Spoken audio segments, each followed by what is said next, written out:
আমি রুমি, 21 বছর বয়সী তরুণী। আমাদের এলাকায় আমাকে সবচেয়ে সুন্দরী মেয়ে বলা হয়, কারণ আমি দেখতে অনেক সুন্দর ছিলাম। শরীরের গঠন ছিল অসাধারণ। যে কেউ আমাকে একবার দেখলে আর চোখ ফিরাতে চায় না। আমার পরিবারে বাবা মা এবং একটি ছোট বোন আছে। আমরা দুই বোনই সুন্দর ছিলাম, আমাদের নিজস্ব ব্যক্তিত্ব আছে। আমার মা একসময় খুব সুন্দরী ছিলেন, কিন্তু সময়ের সাথে তার সৌন্দর্য কমেছে। এই বাড়ি থেকে বেরিয়ে কিছুক্ষণ পর আমি নিজেকে একটি অপরিচিত ভিড়ে পেলাম।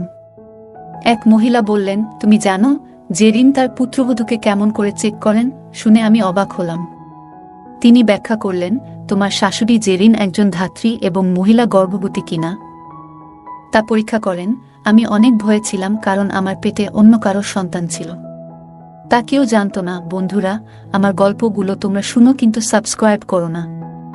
দয়া করে গল্পগুলো ভালো লাগলে ভিডিওটি লাইক, শেয়ার এবং চ্যানেলটি সাবস্ক্রাইব করো প্লিজ। ছোটবেলা থেকেই আমার পড়ালেখার শখ ছিল।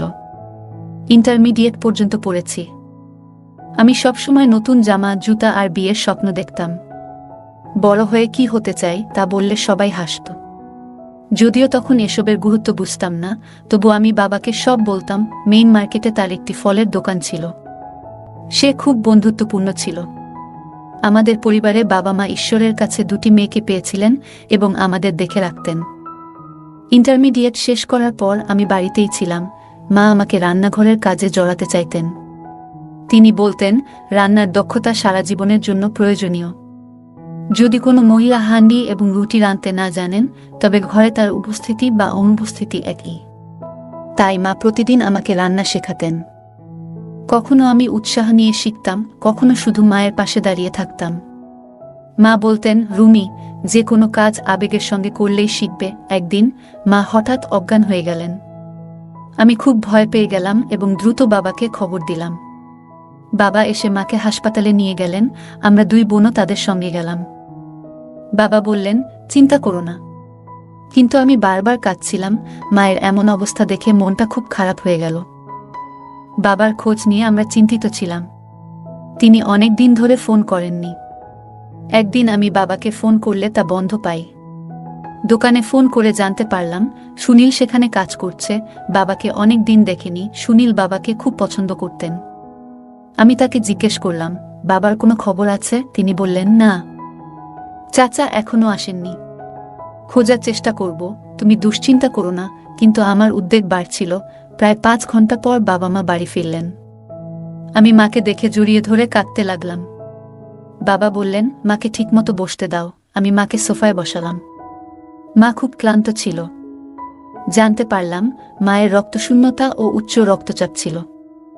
ডাক্তার তাকে ড্রিপ দিয়ে সুস্থ করেছেন। মা চা চাইলেন, কিন্তু আমি তাকে 2টো ডিম সেদ্ধ করে দিলাম। আমি মাকে বললাম, তুমি বিশ্রাম নাও, সব আমি দেখছি। এরপর ডাল ভাত রান্না করলাম। বোন আমাকে সাহায্য করল। কিছু দিনের মধ্যেই মায়ের স্বাস্থ্যের উন্নতি হলো। একদিন মা বললেন, তুমি অনেক বড় হয়েছ। আমি গর্বিত। মা ভালো না থাকায় আমি কলেজে যেতে চাইনি। মা অসুস্থ হলে কে দেখবে, এই চিন্তায় আমি কলেজে ভর্তি হতে চাইনি। কিন্তু মা জোর করে ভর্তি করালেন, কারণ তিনি জানতেন পড়াশোনা ছাড়া কিছু হয় না। সকালে বাবা আমাকে কলেজে নিয়ে যেতেন। কলেজ থেকে ফিরে আমি সন্ধ্যার খাবার রান্না করতাম। একদিন আবহাওয়া খারাপ ছিল। গুরুত্বপূর্ণ অ্যাসাইনমেন্ট জমা দিতে কলেজে গিয়েছিলাম।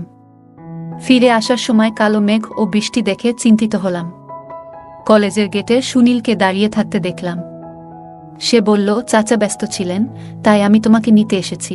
আমার রাগ হলো, তারপরেও তার পেছনে বসে বাড়ি ফিরলাম। বাইকে বসে ভিজতে ভিজতে সুনীলকে স্পর্শে অদ্ভুত অনুভূতি হলো। স্পিড ব্রেকারে ধাক্কা লেগে তাকে জড়িয়ে ধরলাম। আমি লক্ষ্য করলাম সুনীল লুকিং গ্লাসে আমাকে দেখছে বারবার। তার এই স্পর্শের অনুভূতিটা আমার কাছে অদ্ভুত লাগছিল। কিছুক্ষণ পর সুনীল আমাকে নামিয়ে দিয়ে বলল, সাবধানে যেও। তার কথা ভাবতে লাগলাম, যদিও আগে কখনো এমন অনুভূতি হয়নি। বাড়িতে ফিরে নিজেকে কাজে ব্যস্ত রাখলাম। রাতে শুয়ে সুনীলের সাথে বাইকে বসার সেই মুহূর্ত মনে এলো। সুনীল আমার মনে ও হৃদয়ে জায়গা করে নিল। ওই সময় আমার মনে নানা অনুভূতি আসতে শুরু করল। আমি চিন্তিত হয়ে উঠে বসলাম। জানি না কেন, কিন্তু সুনীলের কথা ভেবে ভালো লাগছিল। বাবা ব্যস্ত থাকলে সুনীল আমাকে নিয়ে যেত। সুনীল চুপচাপ থাকত, শুধু চোখে চোখ রেখে কথা বলতাম। ধীরে ধীরে আমাদের বন্ধুত্ব গড়ে উঠল। আমরা বন্ধুত্বপূর্ণ হতে শুরু করলাম। কখনো আইসক্রিম খেতাম, কখনো গল্প করতাম। সুনীল প্রায়ই আমাকে নিতে আসতো, কখনো কোথাও বসে কথা বলতাম। একদিন পার্কে বসেছিলাম, পুলিশ এসে সবাইকে সরিয়ে দিল। তখন ঠিক করলাম আর কখনো এভাবে বসব না। সুনীলকে সেটা জানালাম, কিন্তু মন থেকে তাকে ভুলতে পারলাম না। একদিন সুনীল প্রস্তাব দিল, চল কাল আমার বন্ধুর বাসায় যাই। ওর মা শহরের বাইরে, আমরা একটু সময় কাটাবো। আমি রাজি হলাম। মাকে বললাম কলেজে শো আছে, তাই তৈরি হচ্ছি। মাকে চুরি করে বললাম, মা সম্মতি দিলেন। একটু লজ্জা লাগলেও প্রেম আর যুদ্ধে অনেক কিছুই হয়। রিকশা নিয়ে বের হলাম, কিন্তু কলেজের বদলে অন্য পথে চললাম। কিছুক্ষণ পর সুনীল এসে ওর বন্ধুর বাসায় গেলাম। সেখানে ছোট একটা ঘর ছিল। বুঝতে পারলাম এখানে আসা ভুল ছিল। আমার হৃদস্পন্দন এত জোরে ছিল যে কিছুই বুঝতে পারছিলাম না। সুনীল আমার হাত ধরে কথোপকথন শুরু করল এবং আমরা একে অপরের কাছাকাছি চলে এলাম। আমরা আবেগে ভেসে গেলাম। পরে সুনীল লজ্জিত হয়ে বলল, মাফ করে দাও, আমি এটা চাইনি। আমিও কিছু বলতে পারলাম না, কারণ এতে আমারও সমান দোষ ছিল। আমি তাকে থামানোর চেষ্টা করিনি। তারপর তাকে বললাম, আমাকে বাড়ি পৌঁছে দাও। সুনীল ভয়ে ছিল আমি রাগ করব কিনা। আমি বললাম, না, এখন কিছু বলতে চাই না। বাড়ি পৌঁছে মা জিজ্ঞেস করলেন, কি হয়েছে? আমি বললাম, শরীরটা ভালো লাগছে না, হয়তো বিপি কমে গেছে। মা আমাকে বিশ্রাম নিতে পাঠালেন। আমি বিছানায় শুয়ে পড়লাম। নিজের উপর ঘৃণা অনুভব করছিলাম। পরদিন কলেজে যাইনি, টেনশনে শরীর খারাপ হয়ে গেছিল। সুনীল এর সাথে সম্পর্ক খারাপ হলো না, কিন্তু কিছুই আগের মতো ছিল না। 3 দিন পর সুনীল এর সরি বলার অপেক্ষায় ছিলাম। আমি চাইছিলাম যত তাড়াতাড়ি সম্ভব সুনীলকে বলি, এই পরিস্থিতি থেকে দূরে থাকি।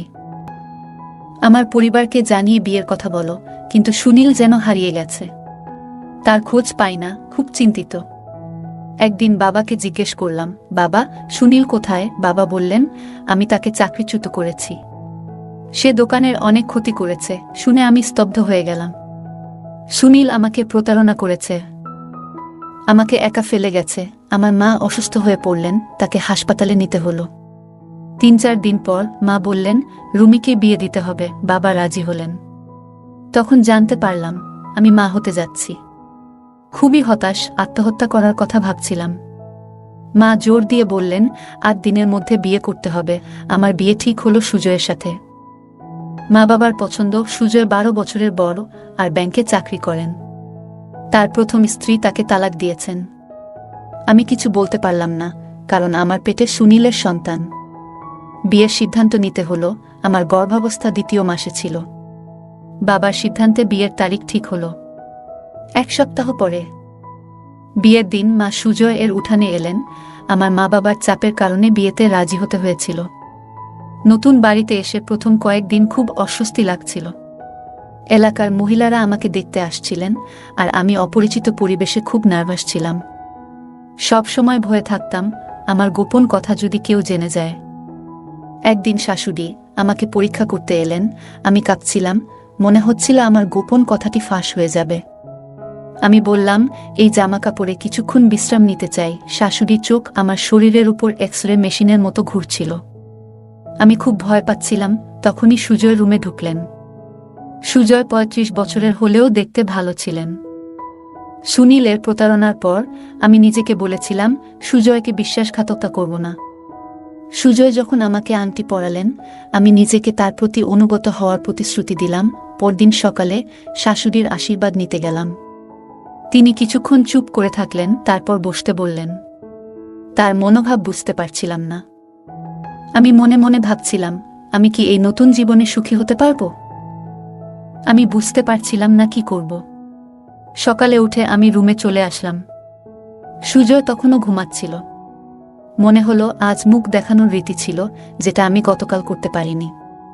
সুজয় খুব সুন্দর এবং নরম স্বভাবের মানুষ।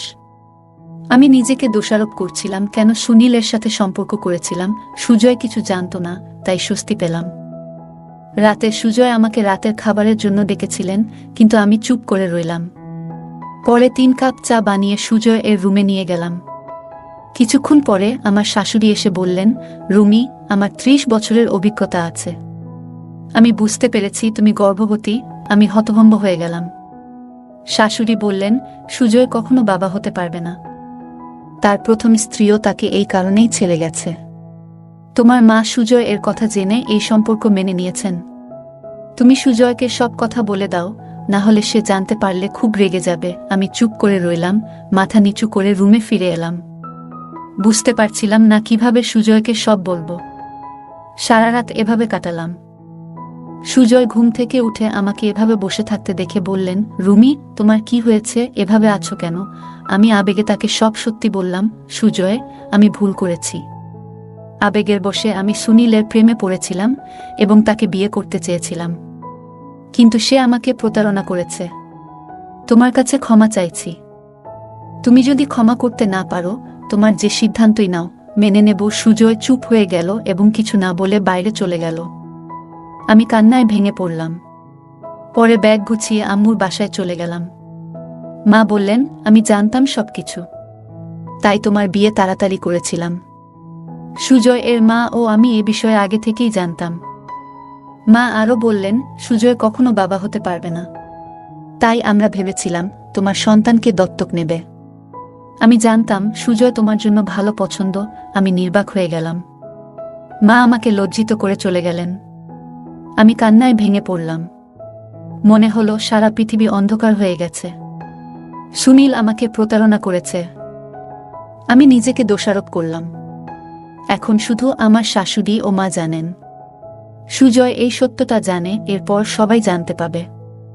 আমি জানি এই পৃথিবী আমাকে বাঁচতে দেবে না। সারাদিন কাঁদতে কাঁদতে রুমে শুয়েছিলাম। কেন জানি না, সুজয় এর অপেক্ষায় ছিলাম, কিন্তু সে আসেনি। পরের দিনও কেটে গেল এভাবেই। তৃতীয় দিনে সুজয় এলো। ওকে দেখে মনে হলো যেন প্রাণ ফিরে পেলাম। সুজয় জিজ্ঞেস করল, কেমন আছো? আমি বললাম, ভালো নেই। আমি তোমার এবং আমার পরিবারের সাথে বিশ্বাসঘাতকতা করেছি। বেঁচে থাকার অধিকার আমার নেই। সুজয় বলল, তুমি যা করেছ তা ভুল ছিল, তবে আমি তোমাকে ভালোবাসি। আমি চাই তুমি আমার সাথে থাকো। সে আমার হাত ধরে আমাকে বাড়ি নিয়ে গেল। তারপর থেকে জীবনের রুটিন বদলে গেল। শুরুতে মনে হতো আমি সুজয় এর সাথে আমার পরিবারকে প্রতারণা করেছি, তবে যখন রাহুলের দিকে তাকাতাম মন শান্ত হয়ে যেত। সে সন্তানের জন্য সবকিছু প্রস্তুত করছিল। আমি বিস্মিত হয়েছিলাম, কিন্তু খুশিও হয়েছিলাম। আমার শাশুড়ি বলেছিলেন, তুমি দুর্বল, 7ম মাসেই সন্তানের জন্ম হবে। তারপর এক রাতে সুজয় এর কোলে একটি সুস্থ সন্তান জন্ম নিল। আমার কপালে চুমু খেয়েছিল। তখনও আমি অজ্ঞান ছিলাম, তাই আবার ঘুমিয়ে পড়লাম। যখন চোখ খুললাম, সুজয় আমার কাছে এলো। আমি তার হাত ধরলাম এবং বললাম, সুজয়, বিয়ের 7 মাস হলো, কিন্তু তুমি কখনো বাচ্চার বাবার কথা জানতে চাওনি কেন? সুজয় বলল, আজকের পর থেকে কখনো এটা বলো না। এই ছেলে আমাদের, তুমি আর আমি। এটা আমাদের সন্তান। আমরা নতুন জীবন শুরু করব, যেখানে সবকিছু ভালো হবে এবং আমরা একে অপরকে ভালোবাসব। গল্পটা কেমন লাগলো জানাতে ভুলবে না।